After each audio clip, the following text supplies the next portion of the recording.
Okay, this is the informative speech for Alex Crittenden. You can pan to my audience real quick.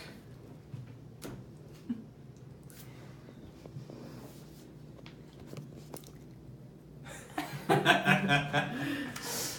right, have you ever wondered why your coffee tastes different depending on what region of the world that it comes from? There are three main factors that cause differing flavors: location, process, and roast. For location, the altitude of where the coffee is grown really matters. Mostly because it influences how photosynthesis happens within the plant itself. Hugh April on coffeelands.org says higher altitudes and cooler temperatures lead to slower photosynthesis that allows plants to metabolize nutrients more gradually and hence produce bigger and better beans.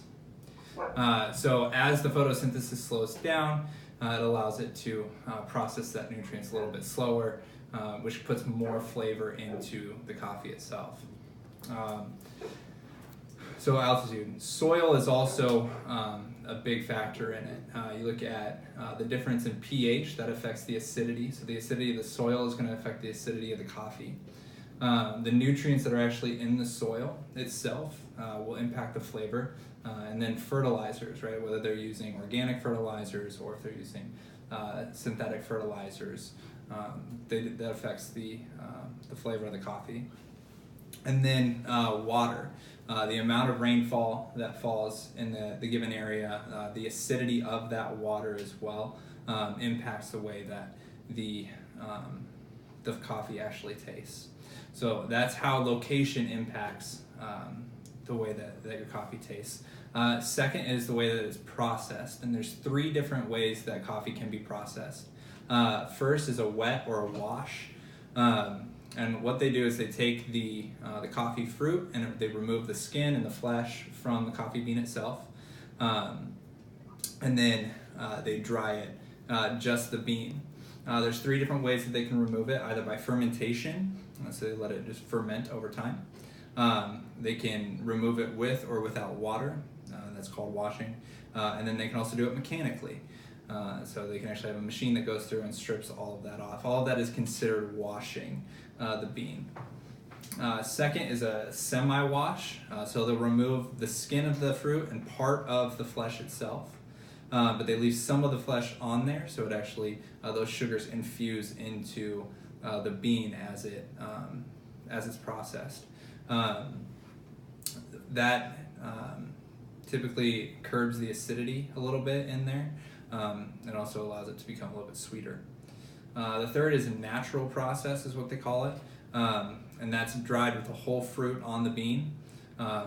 Most of the time, these are your sweeter coffees, the ones that taste like different types of berries or fruity. That's natural processed coffee. So location, process, and the third thing that can affect it is the way that it's roasted. Brandon Von DeMitz says roasting can ultimately determine whether or not you taste toffee or peaches from the exact same bag of coffee. Everything could have been done to perfection up until this point and totally ruined with poor, careless roasting. So roasting is the art and science of presentation, enhancing the desirable intrinsic features while subduing the undesirable. There are three different roast types. First is a light roast. Light roasts tend to be more acidic. They're normally less bitter, and then they have more flavor notes. So the flavors of the coffee, those different things that are infused into it, whether it be the sweetness or the berries. In a light roast, you normally taste those more. On a medium roast, they're a little bit less acidic, a little bit more bitter, and then they have a little bit less of that flavor, and you'll get more of just a pure coffee flavor. And then you have your dark roast. Dark roasts are normally not very acidic because most of that's been roasted out. They're normally a lot more bitter, and then they almost have no additional flavor note that you can identify from the beans itself. So in conclusion, there are really three main factors: location, process, and roast. These are the three main factors that cause differing flavor profiles in coffee.